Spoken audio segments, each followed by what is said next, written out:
Bienvenue à cette séance du lundi 8 septembre. Donc, euh, avant d'ouvrir la séance, enfin, avant de commencer, donc il y a un avis de motion qui va se rajouter en 6.1. Donc, un projet de règlement 2025-18 relatif au programme d'aide sous forme de crédit de taxe pour certaines entreprises. Donc, je voudrais aussi souligner un bon coup de cet été. C'est pas vraiment un bon coup du mois. C'est les activités musicales entre 5 heures et 7 heures le mercredi. Donc, on a des musiciens qui se produisent et ça a été organisé par une citoyenne et enfin, deux citoyens en particulier, Mireille Lamère, aidée de Luc Arsenault. Donc, je voulais souligner que ça a été très bien reçu.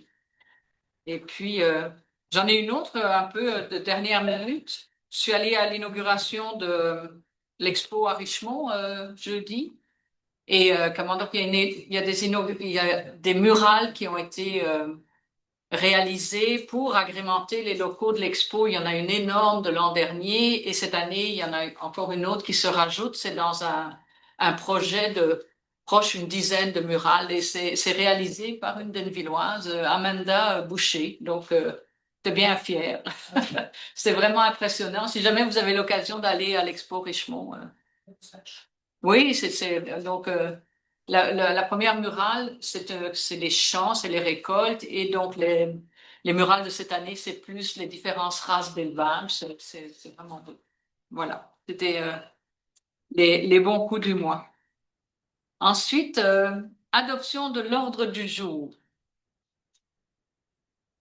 Monsieur Pierre Grimard propose et Monsieur Jean-Guy Laroche second.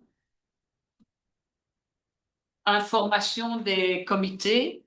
Est-ce qu'il y a des choses Ben, moi, mes réunions s'en viennent la semaine prochaine et l'autre d'ensuite Oui. pour le CA de la Société de transport collectif des sources et aussi la commission de la culture de la MRC des sources, donc c'est à venir. Mais dans le dernier mois, donc, je suis allé la semaine dernière aux Bons Amis pour leur fête d'entrée à leur épichette de blé d'Inde. Puis aussi, j'ai participé au CCU, au Comité consultatif d'urbanisme. Parfait. Bonsoir tout le monde. Moi, c'était très simple. J'ai assisté au 5 à 7 au symposium, mais à titre de consommateur aussi, je suis allé au symposium, puis Denville s'active. Voilà. C'est ça. Ben, moi aussi, ça va être assez court. Une réunion du CCU, puis je pense qu'on a eu une réunion ici à la ville. Là. Puis ça a été pas mal ça. Le restant, ça a été des vacances. Pierre, Oui, hein? oui. Rencontre, voyons, c'est une première commission qu'on a. C'est un nouveau groupe. Fait on avait eu une réunion en début d'été qui avait été cancellée. Puis on a eu une la semaine passée, donc c'est tout nouveau. Puis avec des élections, peut-être que ça va changer. Il y a des gens qui seront pas là, mais c'était une rencontre sur le développement économique et territorial à la MRC. Donc ça, c'est une nouvelle façon de faire à la MRC. Ils ont élaboré plusieurs commissions. Comme moi, je suis sur l'aménagement du territoire et l'environnement.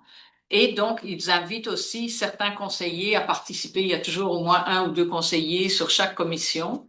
Ils essayent que ce soit plus de jours aussi parce que on était extrêmement sollicités. Donc toi, tu es en développement économique. Ouais. C'est ça, c'est la première rencontre.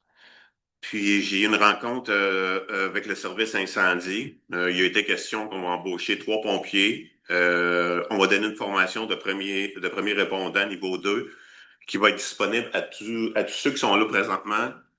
C'est pas obligatoire. Par contre, les nouveaux pompiers qu'on va avoir, ça va être obligatoire. Puis en plus, mais on travaille présentement sur une nouvelle aide avec la ville de Richemont. Une entraîne.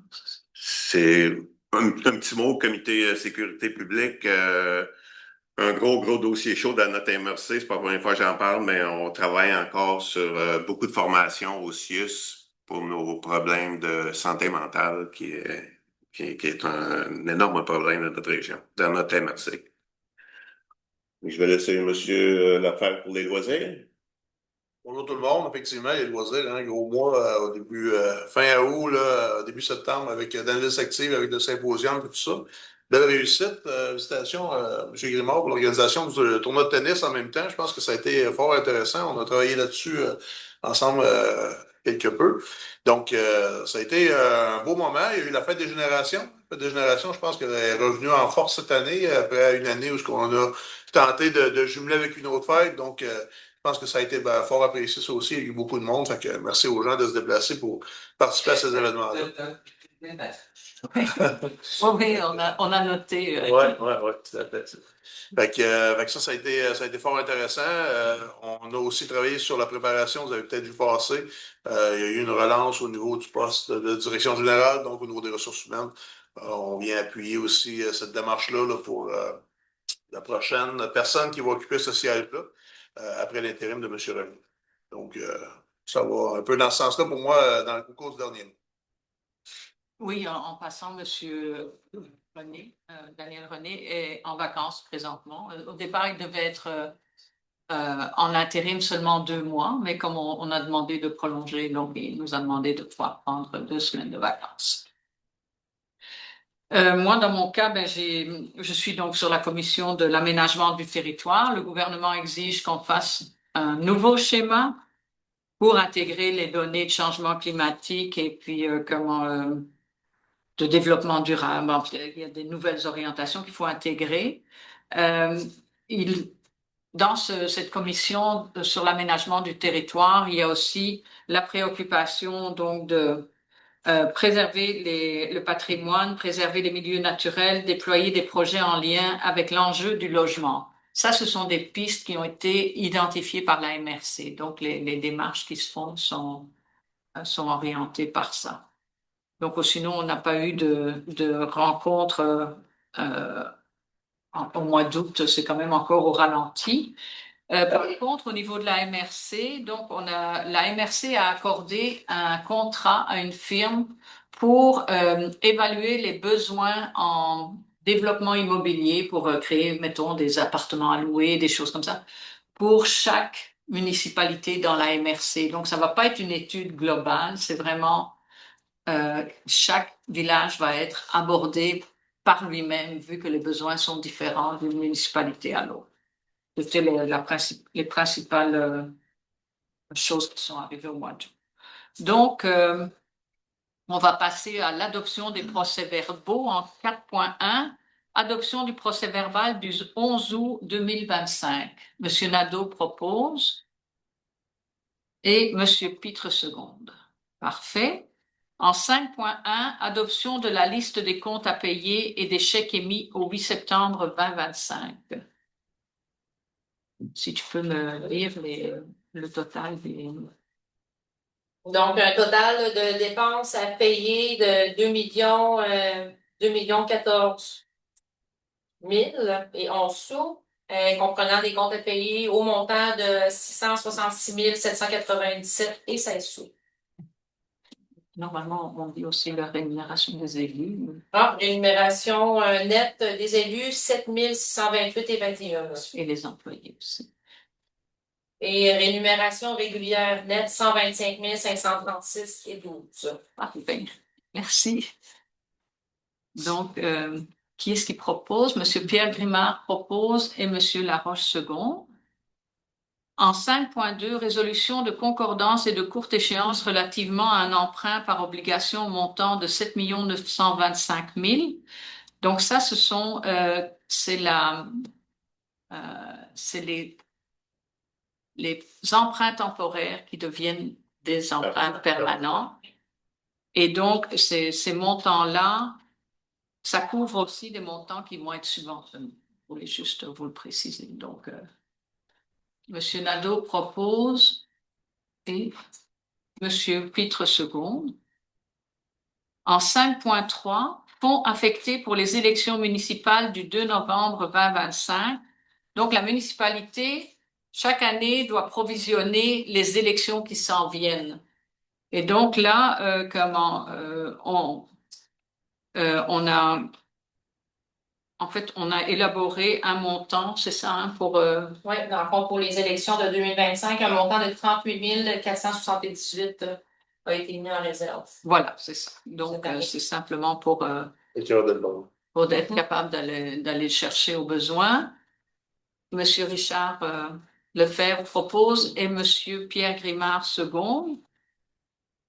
En 5.4, octroi de contrat service professionnel d'accompagnement juridique pour l'année 2026. Donc ça, c'est un contrat qui est pris avec les firmes d'avocats pour justement les besoins de la municipalité en termes de service conseil. Et donc, c'est une bande d'heures là, qu'on a oui, pris, c'est ça, un montant de 15 heures pour un montant de 3 375 $. On peut prendre au besoin. Voilà. 15 heures, est-ce que c'est suffisant pour l'année? Non, mais c'est le forfait, c'est le forfait auquel on a accès. Donc, c'est à 15 heures. Non, il y a un bloc de 15 heures, après c'est selon les besoins. À chaque année, la municipalité va prendre un contrat comme ça avec une firme juridique pour ses besoins là, de l'année qui s'en vient. Monsieur Laroche propose et Monsieur Grimard seconde. En 5.5, octroi de contrat, service comptable pour la préparation de la reddition de compte du programme de la taxe sur l'essence et la contribution du Québec à la TEC de 2019 à 2024. C'est notre nouvelle firme de vérificateurs comptables qui va prendre ce travail-là. Donc, c'est un contrat de 6 300 $ pour la reddition de compte pour tout ce programme. La nouvelle firme. Alors, c'est MNP de Drummondville. Si vous pouviez attendre la période de questions pour les questions, ce serait gentil. 5.6. Ah, je ne l'ai pas oublié. J'ai été distraite, excusez-moi. Donc, 5.5, qui propose? Monsieur Lefebvre propose et Monsieur Nadeau second. En 5.6, cautionnement de la ville pour le renouvellement de l'emprunt sur l'immeuble d'Edinette par la Corporation de développement économique. Juste prendre 2 petites secondes. De par mes fonctions professionnelles, je vais juste me retirer pour enlever les possibilités d'apparence de conflit d'intérêt dans ce dossier-là. Merci. Donc, les 2 prochains points, je sais. Oui, ça marche. Donc, Monsieur Lefebvre travaille pour la Corporation de développement de Richemont. C'est ce qui fait que on préférait lui demander de se retirer, mais une chance, il y a pas.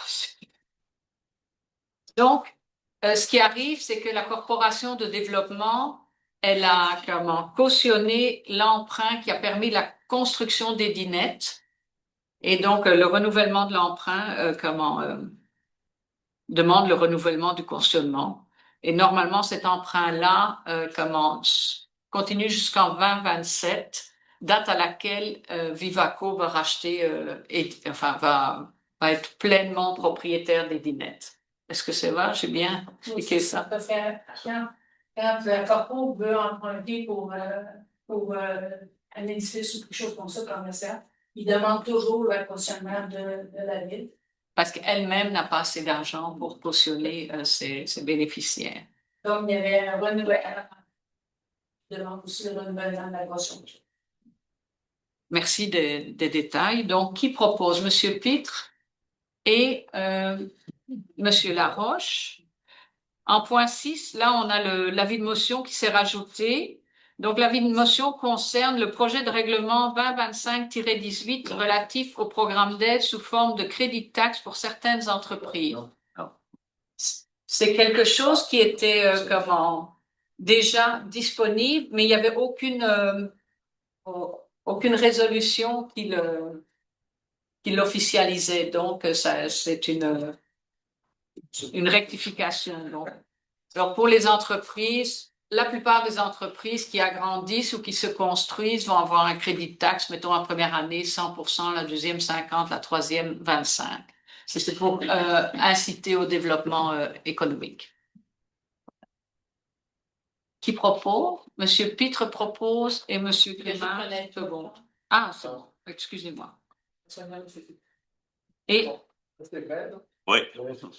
Là, c'est vrai.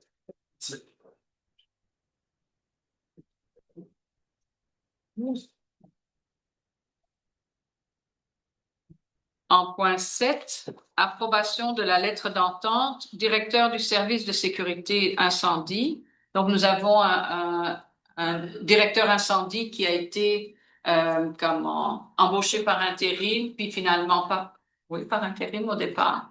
Et donc là, son poste de directeur a été officialisé, donc il a fallu régulariser son nouveau salaire. Donc, qui propose?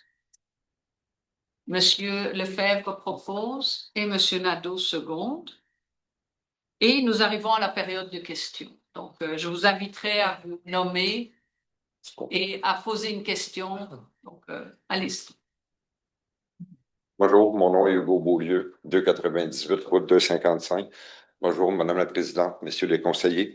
Ma question, Madame la Présidente, va s'adresser à Monsieur Grimard. Ce que je comprends, c'est que Monsieur Grimard est bon avec les chiffres et s'occupe en plus du développement économique.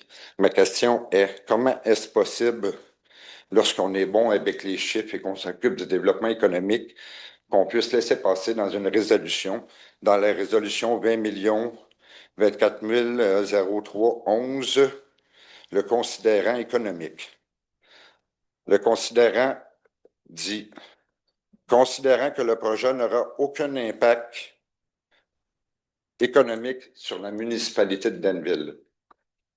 Lorsqu'on parle d'un projet de sablière, qu'on parle d'un contrat de 100 000 tonnes par année, on parle d'à peu près 3 500 camions qui vont sortir par année. Comment la municipalité est capable de dire, dans un considérant, qu'il n'y aura aucune retombée économique pour la municipalité et les alentours? Écoutez, M. Beaulieu, la réponse qui a été faite donc, dans les préoccupations de la CPTAQ, elle a été donnée en fonction d'une préoccupation. Est-ce que ça pourrait nuire à d'autres entreprises? La CPTAQ, son mandat, Mme Sartre, c'est la protection du territoire agricole, pas la protection des entreprises à l'extérieur. La question économique dans le considérant est claire. Ce que la CPTAQ veut savoir, c'est est-ce qu'il y aura des retombées économiques pour la municipalité et les alentours avec le projet ou il n'y aura pas de retombées économiques et il y aura juste un propriétaire qui s'enrichira. Donc, ma question est, est-ce qu'on peut m'expliquer comment on peut introduire un considérant mensongeur dans une résolution qui dit qu'il n'y aura aucune retombée économique quand vous avez un spécialiste avec les chiffres qui s'occupe en plus du développement économique? Écoutez, Est-ce que vous êtes appuyé sur une étude qui dit qu'il n'y aura aucune retombée économique? Avez-vous une étude de document sur lequel vous vous êtes basé pour pouvoir... Est-ce que c'est retombée économique ou impact économique? Retombée économique ou impact? Impact économique, c'est la même chose. Quand on parle d'une retombée ou un impact économique, on parle... Je crois, M. Beaulieu, qu'on vous a déjà donné la réponse à cette question. Vous ne l'appréciez pas, mais c'est cette réponse que j'ai à vous donner. Ben, la réponse ne tient pas la route, Madame la mairesse. La CPTAQ, son mandat, c'est la protection du territoire agricole. C'est pas les commerces des alentours. Ce que la CPTAQ veut savoir, c'est est-ce qu'il y aura une retombée ou un impact économique pour la municipalité et ses voisins et les citoyens de la municipalité ou il y aura juste le propriétaire qui va s'enrichir. Êtes-vous capable de me dire, est-ce qu'il y aura des retombées économiques? Lorsqu'on parle de 70 sous la tonne, de 3 500 camions. D'impact économique et non pas de retombée. Ben, que ce soit un impact ou une retombée, Mme Sartre, c'est la même chose. Non, ce sont deux mots différents. Ce sont deux choses pour vous. C'est bien. Merci. Je vous en prie. Quelqu'un d'autre aurait des questions?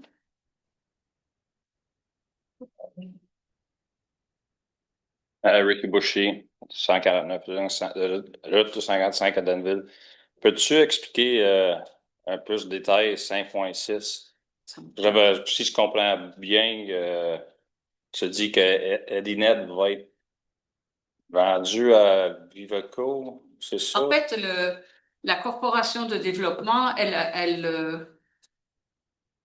c'est elle qui a permis la construction d'Edinet. Un peu comme ça avait été fait pour là où est Grisson maintenant. C'est des bâtiments qui ont été construits par la corporation avec une possibilité pour Edinet d'acheter le bâtiment au prix de ce qui reste à payer au bout de 5 ans. Ça va? Parce que, en fait, je demande à Francine parce qu'elle s'occupe de la comptabilité de la corporation. Donc, là, Edinet, actuellement, ce bâtiment-là, à toute fin pratique, il appartient à la corporation avec la caution de la ville. Dans 2 ans, Vivaco s'est déjà engagé à le racheter. Et donc, c'est simplement la caisse a demandé qu'on renouvelle le cautionnement parce qu'on renouvelle le prêt. C'est simplement ça. Juste le nom pour revenir avec Vivaco, c'est ça pour le offre, hein? C'est qu'Edinet, je pense qu'il est sous le chapeau de Vivaco. Edinet est une compagnie par elle-même, non, mais sous le chapeau. Oui, c'est ça, c'est dans le panier des entreprises qui appartiennent à Vivaco. Supervisé par le prêt. Une filiale, ou je sais pas, en tous les cas. Edinet fait des balais pour mettre en dessous des machineries pour nettoyer les rues. C'est quand même une assez grosse compagnie. Ils sont chapeautés par Vivaco. C'est pour ça qu'on nomme Vivaco. Oui, j'aurais peut-être pas comment. Mais c'est bien ça, hein, c'est bien Vivaco. Oui, c'est ce que je pense que je l'avais lu. Donc, c'est ça. OK. Bonjour. Le considérant, Mme Sartre, dit que le projet n'aura pas d'effet sur le développement économique de Danville. Parfait, c'est très bien, mais ce n'est Donc, pas. le projet n'aura pas d'effet sur le développement économique. Vous êtes capable de certifier que le projet de la Sablière n'aura pas d'effet sur le développement économique de la municipalité? Écoutez, c'est vraiment, comment dire ça, En fait, ça vaudrait pris une étude pour dire le contraire. Oui. La parole est en oui, mais Monsieur Beaulieu, ça n'a pas d'effet sur le développement économique. La lecture que moi, en tous les cas, quand je l'ai faite, c'est ça n'aura pas d'effet sur, mettons, les voisins ou les choses comme ça. Ça n'empêchera pas l'activité économique. Mettons, ça aurait été quelque chose de plus impactant pour le territoire agricole. C'est ce que dit le considérant. Le considérant dit qu'il n'y aura pas d'effet sur le développement économique de la municipalité de Danville. On ne parle pas de l'épicerie ou d'un hôtel, comme vous m'avez dit. On parle de la municipalité de Danville. Ben écoutez, moi je. Comment peut-on dire qu'un projet de sorbière n'aura pas d'effet sur le développement économique? Est-ce que présentement, les sorbières qui sont sur le territoire n'ont aucun effet pour la municipalité ou ont des effets bénéfiques? Ben, ils ont un effet bénéfique sur ils participent à l'économie de la municipalité. Non, mais ils ont un effet s'ils participent. Écoutez, oui, ils ont un effet, oui, l'activité économique, c'est positif, mais. Comment faites-vous pour prendre une résolution avec un considérant qui dit qu'il n'y aura aucun effet sur le développement économique de la municipalité sans vous être appuyé sur des études quand vous avez des spécialistes qui sont là, il y en a 2, là, un pour Richemont, un pour Danville, qui sont dans le développement économique, puis vous allez me dire, en me regardant dans les yeux, que le projet de la Sorbière n'aura aucun effet sur le développement économique de la municipalité?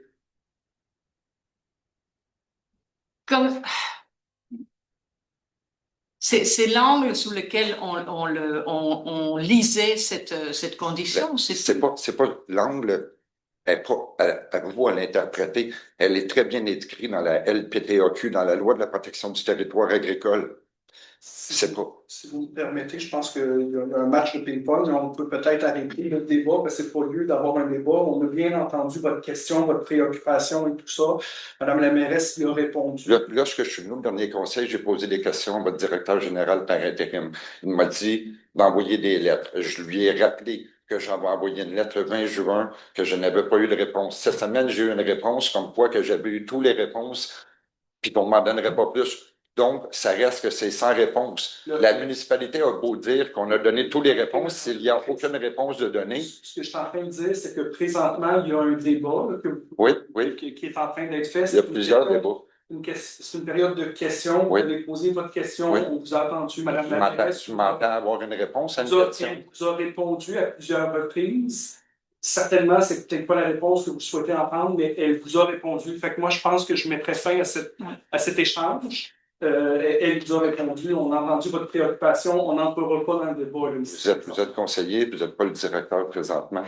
Donc, est-ce qu'on vous a attitré le poste de directeur par intérim? Présentement, j'aide le conseil à gérer la période de questions. Vous devriez aider les citoyens plus à régler la problématique de leurs problèmes. Gérer la période de questions et la période de questions pour cette question est. Je vous remercie, M. Nadeau.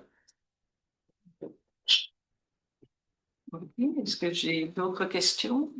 Bon, on va passer à la sécurité publique. En 8.1, évaluation comportementale d'un chien potentiellement dangereux.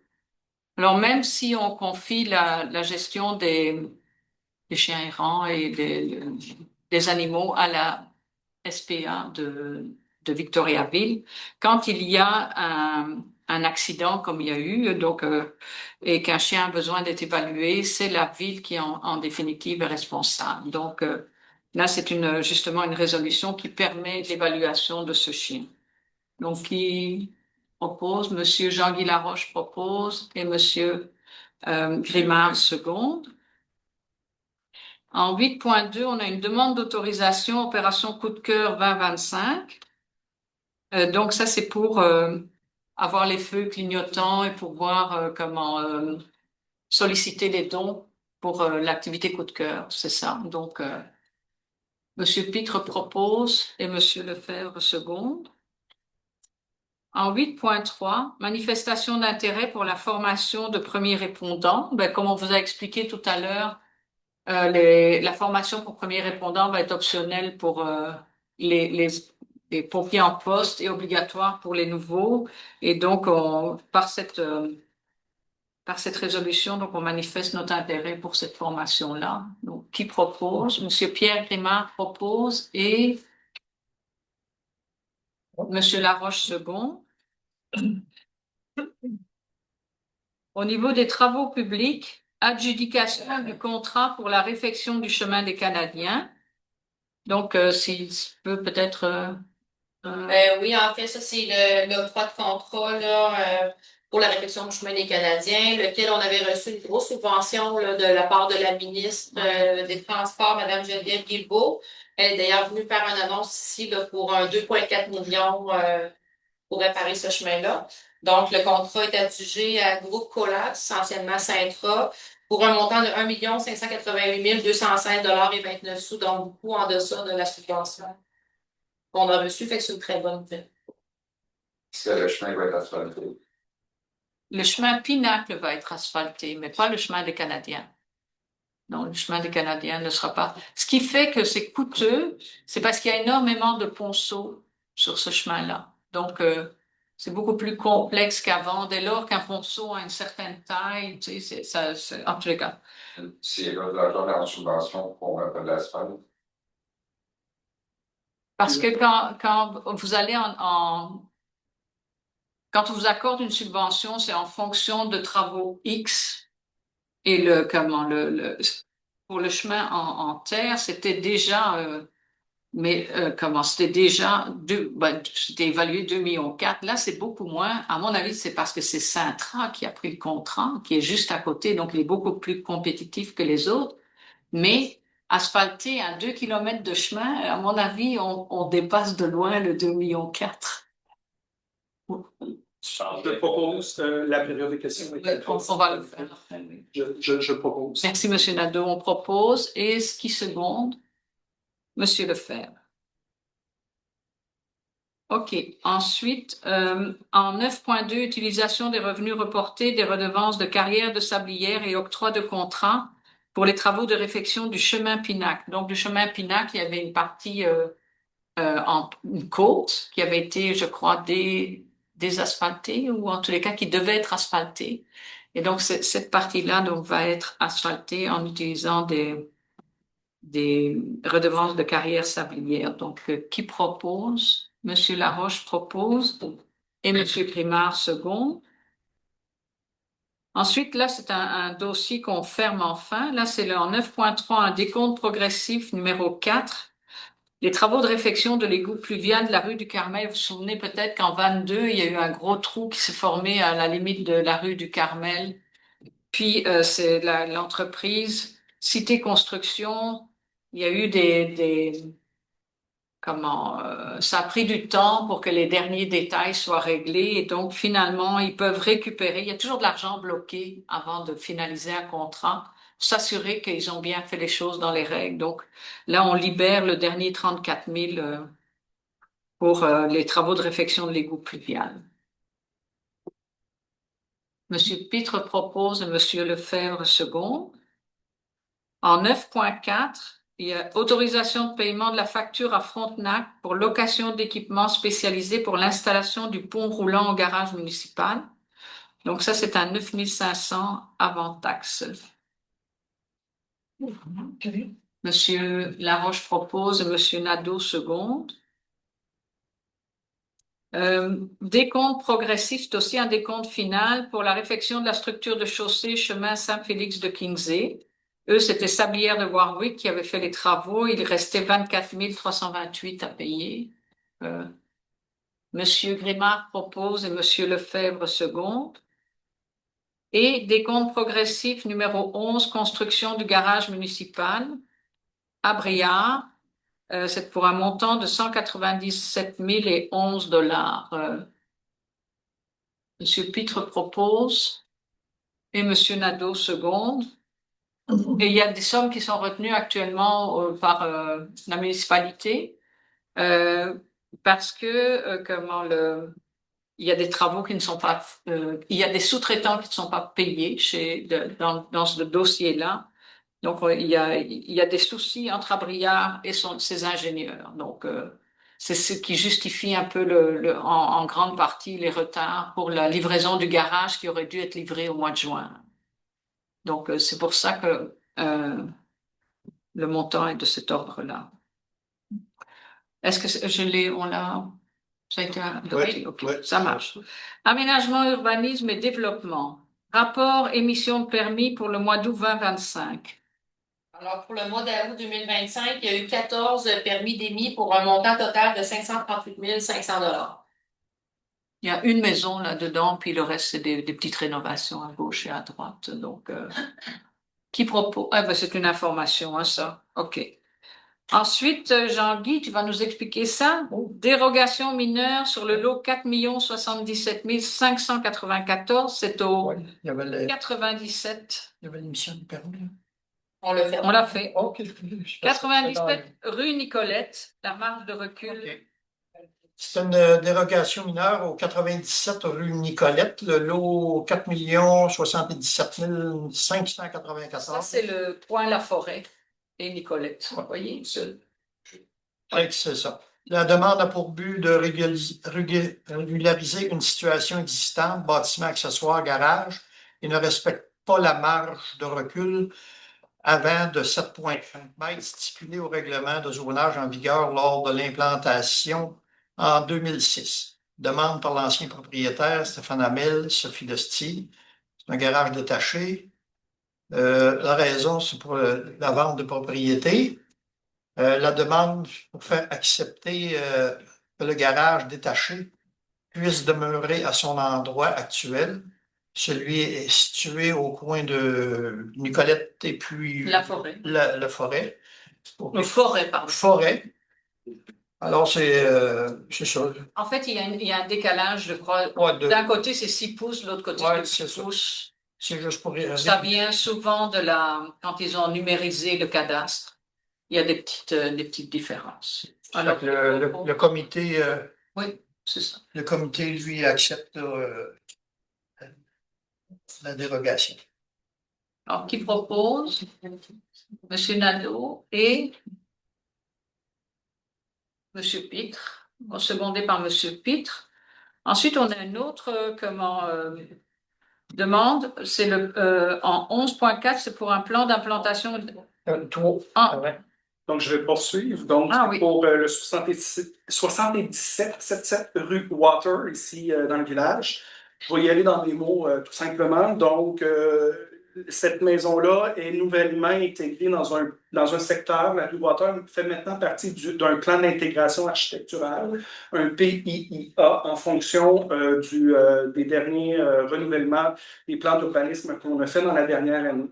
Ce qui fait que les gens doivent être accompagnés pour les rénovations du bâtiment. Les propriétaires veulent faire de leur véranda, qui est 3 saisons, veulent en faire une 4 saisons. Donc, ils ont demandé la permission à la ville de changer les fenêtres. Donc, le comité d'urbanisme accepte de changer les fenêtres. Par contre, le revêtement extérieur de la maison est constitué d'un revêtement de bois style écaille de poisson. Et c'est ce qui fait la beauté de cette maison-là. Eux, leur projet, c'était de mettre du vinyle très simple. Donc, comme on est dans un plan d'intégration architecturale et qu'on veut préserver des éléments architecturaux, le comité d'urbanisme suggère de refuser la partie vinyle et leur demande d'y intégrer soit du bardeau de cèdre ou un bardeau de bois ou un composé autre, un autre matériau, mais qui va retrouver finalement des formes semblables pour la véranda. C'est ça. Alors, est-ce que M. Laroche propose? Et M. Grimard seconde.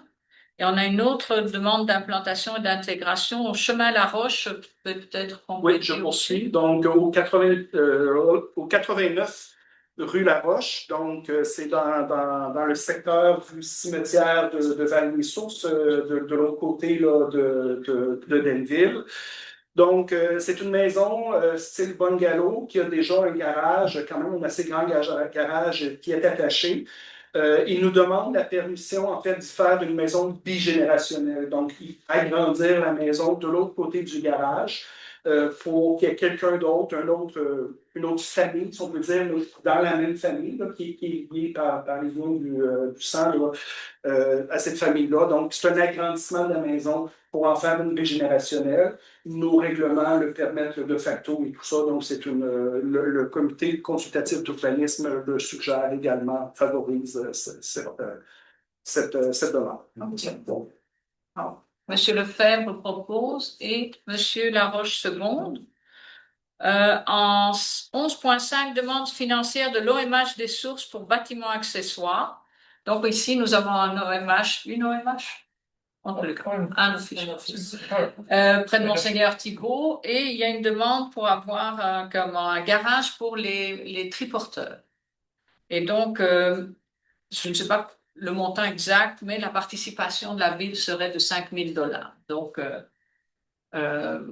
c'est ça. Donc ça nous a été demandé. Je sais pas. Et là, c'est en cours. Ben, ils font des recherches parce que je les ai amenés que le terrain, il y avait déjà eu quelque chose, puis je pense qu'il y a une ligne d'égout qui passe sur le terrain ou d'eau là, dans le milieu du terrain, puis il avait déjà voulu construire de quoi, puis j'ai avisé M. Moreau avec Claudel ici de vérifier avant d'aller plus loin.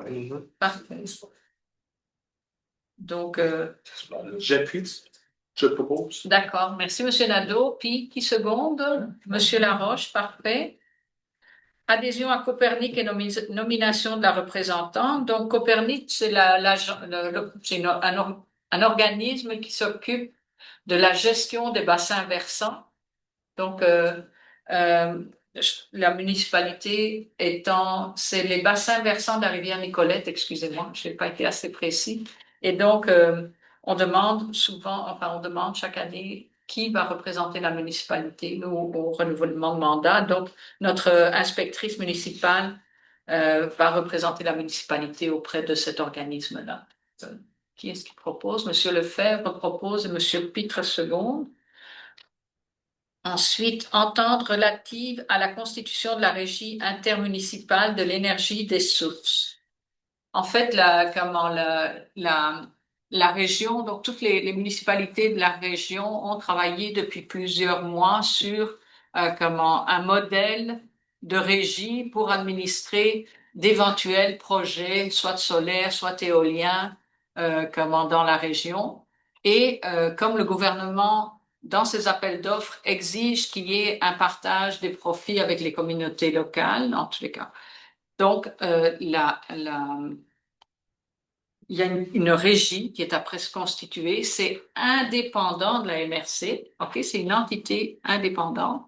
Et c'est un peu comme, si vous voulez, ben là, on a l'exemple de la régie pour les poubelles. On a des régies pour autre chose. Ça peut être, c'est vraiment notre véhicule pour, être prêt, le cas échéant, à embarquer sur un éventuel projet. Je vous donne l'exemple. Actuellement, le gouvernement Hydro-Québec est sorti pour un projet solaire. Donc, les conditions sont bien établies et il y a des gens qui sont intéressés à développer du solaire ici dans la région. Mais si la région veut participer, à ce moment-là, il faut qu'il se constitue une entité pour être à la table des investisseurs. Donc, c'est pour ça on constitue une régie. Donc, voilà. Alors, qui propose? Monsieur Pitre propose et Monsieur Nadeau second. C'est parfait. Ensuite, en loisirs et culture, appel d'offres sur invitation, travaux du centre communautaire Monseigneur Thibault. Donc, c'est l'autorisation de procéder pour la rampe et la porte arrière.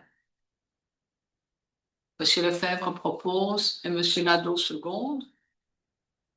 Ensuite, nous avons des demandes d'appui et de subventions. C'est la saison des nouveaux horizons. Donc, appui à la Société d'histoire de Denville. C'est comment ils ont monté un dossier pour pouvoir avoir un meilleur archivage, une meilleure gestion de leur organisme. C'est ça, hein? Oui. Monsieur Pitre propose. Qui est-ce qui seconde? Monsieur Grimard seconde. Et en 13.2, le Cercle des fermières aussi, ils ont fait une demande au programme Nouveaux Horizons. Là, c'est un programme fédéral, si je ne me trompe. Oui. Et donc, eux, c'est plus pour avoir l'air climatisé et l'eau chaude dans leur local.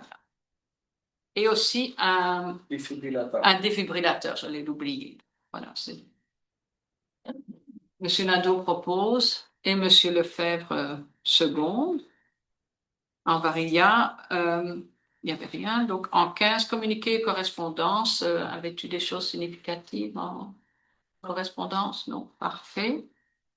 Les événements à venir, cette année, le Festival des oiseaux migrateurs est un peu retardé à cause des élections. Normalement, c'était le week-end de l'Action de grâce. Non, dans le temps, c'était l'Action de grâce, mais il n'y avait pas beaucoup de voix, ça fait ça a été retardé. Ils arrivent plus tard. Donc, là, ça va être le 8-9 novembre. Donc, si vous permettez, Madame la mairesse, que je demande à Madame Isabelle de mentionner les appels à candidature pour les postes de conseillers municipaux, de maire et mairesse, parce qu'on est en période électorale, le mois d'octobre, puis c'est pendant le présent mois de septembre que les appels de candidature vont se faire. Peut-être rappeler les dates et les oui, en fait, on invite tous les citoyens intéressés à se présenter, là, soit comme conseiller, conseillère, maire, mairesse. Vous pouvez venir dès maintenant chercher un formulaire de candidature. Les remises, là, dans le fond, lorsqu'on va accepter les candidatures, c'est à partir du 19 septembre jusqu'au 3 octobre. Donc, c'est vraiment de la période là, pour soumettre une candidature pour les intéressés. Merci. Je vais peut-être profiter de l'occasion pour dire que moi, je ne me représenterai pas au conseil. J'ai pas 2 mandats, puis je pense que j'ai fait ma part de citoyen. Merci. Merci, Gary. Merci. Merci beaucoup. Merci pour le travail. Même chose pour moi aussi, je me présenterai pas à la troisième mandat. Ben, merci.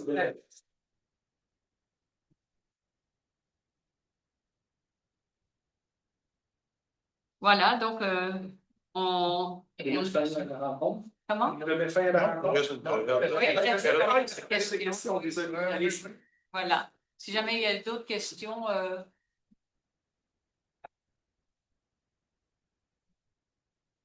Bonjour, Hugo Beaulieu, 298, route 255. Mes questions vont encore porter sur la résolution. J'ai envoyé une mise en demeure le 20 juin à la Ville, leur demandant 3 points. 1, que la Ville fasse la lumière sur la production et la transmission d'une version contradictoire de la résolution, ce qui n'a pas été fait, je n'ai pas eu de réponse. 2, que le responsable de ce cafouillage administratif soit identifié.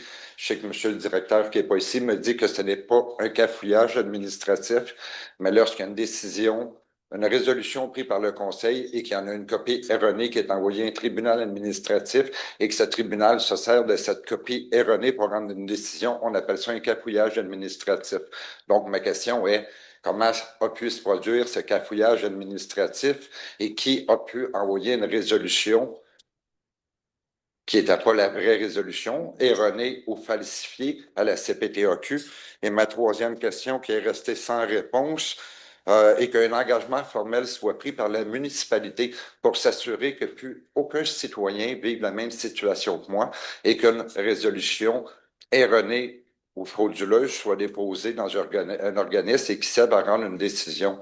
J'ai demandé à la municipalité de s'engager, de mettre un processus en place pour être sûr que plus jamais un citoyen vive ce que j'ai vécu présentement. Je comprends que les conseillers, ils sont tannés de la situation, ils sont brûlés. Il y a des conseillers qui ne se représentent pas, à qui j'ai parlé pendant 2 ans, qui, toutes les semaines, me parlaient et ne comprenaient pas ce qui se passait dans l'administration. Et aujourd'hui, on me répond, c'est trop compliqué. Donc, les conseillers n'ont même pas le pouvoir de mandater l'administration de régler une situation. Puis dans ma demande d'accès à l'information pour le commerce d'armurerie, il y a un courriel de la directrice générale qui avait été envoyé à l'inspectrice lui demandant de mettre le commerce d'armurerie dans le refonte de la réglementation. Et ce courriel est resté dans la filière 13. La refonte de la réglementation a été faite et aujourd'hui, mon commerce d'armurerie est encore fermé. Que s'est-il passé si ce n'est pas un cafouillage administratif dans mon dossier, Mme Start? Monsieur, vous avez eu des réponses. J'ai aucune réponse. Il y a eu un amendement d'une résolution, mais ce n'est pas une réponse. Peu importe. En ce qui concerne la modification de la réglementation pour votre armurerie, ça ne rentrait pas, n'était pas conforme avec le schéma d'aménagement. Je ne sais pas où vous avez pris ça, parce que dans mes demandes d'accès à l'information, j'ai tout accès au courriel de la MRC. J'ai fait une demande d'accès à l'information à la MRC et la MRC n'a jamais rien dit à la municipalité. Où vous prenez que ça ne rentrait pas? Qui vous a confirmé que ça ne rentrait pas dans le schéma d'aménagement qu'on mette à côté de comptable ou coiffeur armurerie? De qui tenez-vous cette information, Mme la mairesse? Ben, de la MRC. Ben, je ne crois pas, Mme la mairesse, parce que pour avoir fait des demandes d'accès à l'information aux 2 entités, pour avoir le dossier des 2 entités, il n'y a aucune communication de la MRC qui dit que le commerce d'armurerie ne rentrerait pas dans la réglementation à côté d'un comptable ou d'une coiffeuse. Pouvez-vous me dire, Mme la mairesse, où avez-vous pris cette information? Je voudrais juste M. Brouilleux, on sent l'émotion. Peut-être juste normalement, M. Lefebvre, après que ça fait depuis janvier que mon commerce est fermé, 2 ans que la Sorbière n'a pas sorti un grain de sable, que la municipalité ait fait fermer tous mes projets depuis que vous êtes arrivé au pouvoir, parce qu'avant que vous soyez au pouvoir, la Sorbière faisait 35 ans qu'elle était en exploitation et mon commerce était ouvert depuis 2020. Que s'est-il passé? Qui vous a donné l'information, Mme la mairesse, comme quoi que l'armurerie ne rentrerait pas dans la réglementation comme un comptable ou un coiffeur? Écoutez, nous avons 2 avis légaux concernant l'armurerie. Quand on a fait la refonte des règlements de zonage, quand on a demandé qu'il y ait de voir si on pouvait le rentrer, l'armurerie, ce n'était pas possible. Pouvez-vous m'expliquer, si j'ai fait des demandes d'accès à l'information, comment vous avez 2 avis légaux et que j'en ai pas une copie dans ma documentation? Où avez-vous pris vos avis légaux? C'est les avis juridiques, là, on ne les transmet pas lors des demandes. C'est des avis. On vient de me dire que c'est de la MRC. C'est pas un avis juridique. C'est des avis. Tantôt, vous m'avez dit que c'est la MRC qui vous avez dit que ça n'accorderait pas dans la réglementation. Là, vous me dites que c'est des avis juridiques d'avocats. On a des avis juridiques à la municipalité qui nous disent que votre activité ne rentre pas dans celle autorisée dans votre zonage. Et quand on a fait la concordance avec le schéma d'aménagement de la MRC, on ne pouvait pas assouplir cette réglementation. Pas d'un assouplissement, on parle d'une modification, d'un ajout. Ou d'un ajout, ce Oui. n'était pas ce n'était pas adéquat. Tant dans les deux demandes d'accès à l'information, celle que j'ai de la ville, celle que j'ai de la MRC, il n'y a aucune correspondance entre l'inspectrice de la municipalité et M. Lebel de la MRC concernant le commerce et la modification du règlement pour y inclure l'armurerie. Que s'est-il passé pour que la volonté des élus reste sur une tablette et qu'un citoyen en paie la facture? Écoutez, ce sont des choses on a informé et la boîte d'urbanisme qui a fait notre refonte de règlement et la MRC. Le résultat, ça a été que ce n'était pas possible. Maintenant, la façon dont ça a cheminé, je n'ai pas les détails. Pourtant, j'ai accès aux documents de la boîte d'urbanisme dans ma demande d'accès à l'information, puis il n'y a rien qui parle. Ben, écoutez, peut-être que ça s'est fait verbalement. Pourquoi qu'on fait les choses verbalement lorsqu'on devrait les faire par écrit pour qu'il y ait une trace pour le citoyen? Moi, je vous rapporte ce qui a été fait. On a eu des rencontres avec la boîte d'urbanisme de cet hiver pour travailler tout ça. Oui. Ces rencontres-là, c'est pas pour une compagnie, c'est des... Ben, il y a des écrits. Lorsque vous êtes dans une rencontre, vous prenez des notes. Les notes, ils doivent se retrouver dans le dossier. Ça, dans ces échanges de là, on a fait mention de cette volonté de régulariser. Donc, le résultat en a été que c'était pas possible. C'est drôle que tout se fasse verbalement. On s'entend que en 2025, quand on parle de dossier des citoyens, puis que vous êtes là pour représenter la municipalité sur le dossier des citoyens, les notes que vous prenez. Pour comment sortir de cette impasse. Bien sûr. Vous ne voulez pas prendre cette porte de sortie, cela vous appartient. Madame la mairesse, je vous remercie beaucoup. Vous me montrez un cul-de-sac. Lorsque ma conjointe me dit tourne à droite et que je vois un one-way qui dit qu'on n'a pas le droit, je ne rentrerai pas. Donc, même si vous me dites de prendre le chemin du PPC-moi, d'unir mes deux entités ensemble, c'est deux entités qui ne peuvent pas être unies ensemble, puis c'est pas la municipalité qui peut me demander d'unir les deux entités pour faire un PPC-moi. Je vous remercie. C'est là qu'on voit la mauvaise foi et le manque de volonté des élus. Bon. S'il n'y a pas d'autres questions, on va lever la séance. Marie Leclerc, rue d'Offren à Danville. Oui. Je voulais savoir, le garage municipal, est-ce qu'il est fini de bâtir? Puis est-ce qu'il va y avoir une visite lorsqu'il sera fini? En fait, il est presque fini. Il y a des problèmes avec certains détails qui font en sorte qu'on ne peut pas encore en prendre possession, mais il est fini à 99%. OK.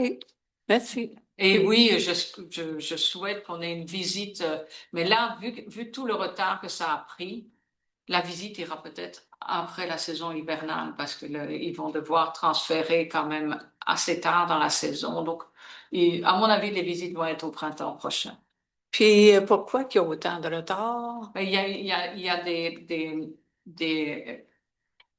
le contracteur fait affaire avec une firme d'ingénieurs avec laquelle il a des difficultés et c'est un problème entre le contracteur et sa firme d'ingénieurs.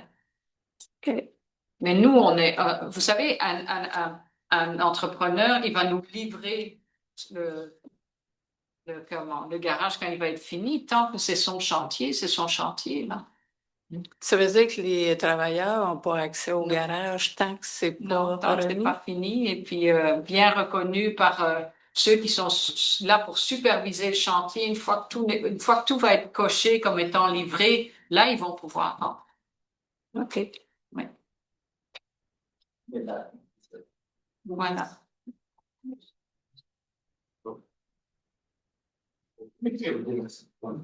Ricky Boucher. Toi, tu l'as parlé tantôt, le chemin Pinac va être asphalté. Mais c'est pas tout le chemin Pinac. Jusqu'en haut, jusqu'au chemin canadien. C'est la côte à Girard qui va être asphaltée. C'est bon. Bon, ça peut. Mini question, Émile Lachance, rue Gros. Le garage municipal, avec tous les retards, est-ce que le contrat prévoyait des pénalités pour des retards de livraison? Oui, mais c'est pas évident de la comment. On va la faire appliquer là, mais comment c'est pas.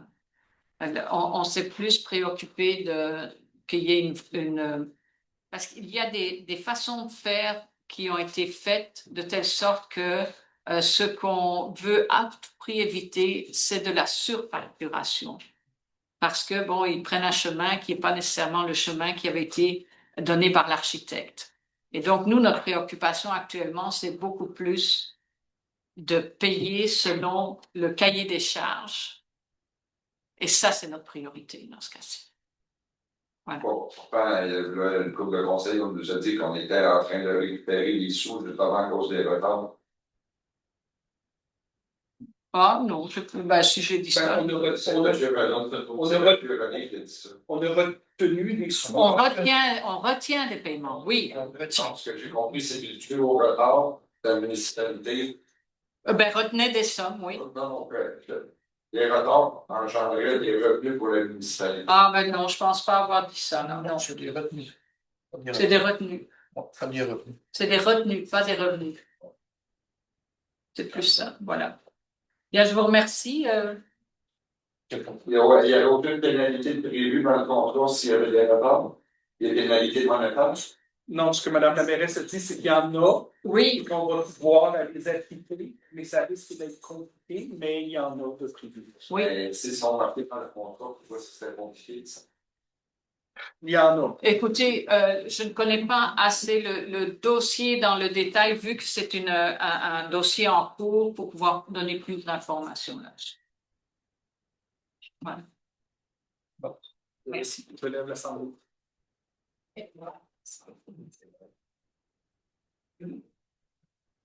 Ça part. Merci.